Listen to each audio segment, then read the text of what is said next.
Mon œil t'a vu, c'est pourquoi je me condamne. Job 42, 5, 6. À la lecture des récits de Job, et faisons ici une esquisse aussi brève que possible de son histoire spirituelle, afin de comprendre sa situation au moment où Dieu se révéla à lui de façon si particulière. Considérons d'abord l'homme en soi, puis l'expérience de son cœur, et ensuite la vie qu'il a vécue. Il y avait un homme qui s'appelait Job, et cet homme était intègre et droit, il craignait Dieu et se détournait du mal. Job 1:1. Telle est la description que Dieu fait de Job.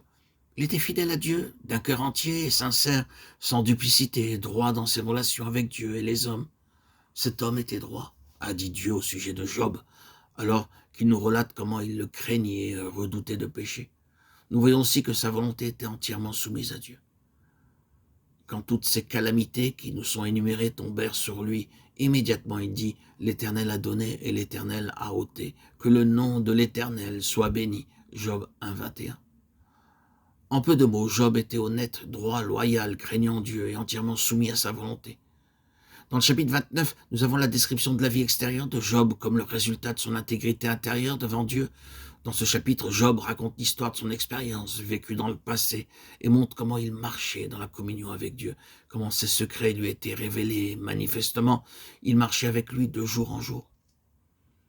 Il était si honoré que quand il allait à la ville, les gens cessaient de parler par respect et vénération vers lui.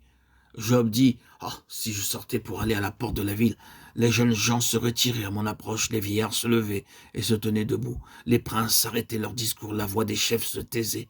L'oreille qui m'entendait me disait « Heureux », l'œil qui me voyait me rendait témoignage, car je sauvais le pauvre qui implorait du secours et l'orphelin qui manquait d'appui.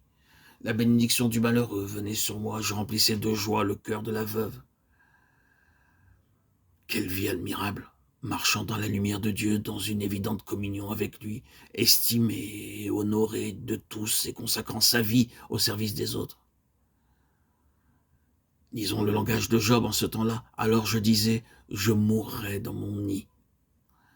Disait-il dans son cœur, maintenant j'ai atteint un point où Dieu m'honore, m'utilise, travaille à travers moi et tout est bien. Nous pouvons nous imaginer une telle âme au sommet, pour ainsi dire, d'un piédestal spirituel.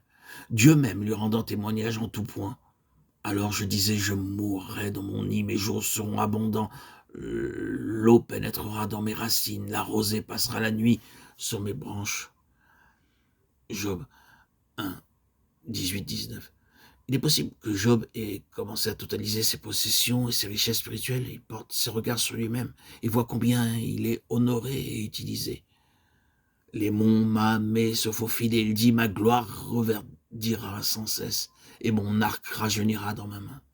On m'écoutait, on restait dans l'attente, on gardait le silence devant mes conseils. Après mes discours, nul ne répliquait, et ma parole était pour tous une bienfaisante rosée. Ils comptaient sur moi comme la pluie. Job 1, 18, 19, 20 à 23.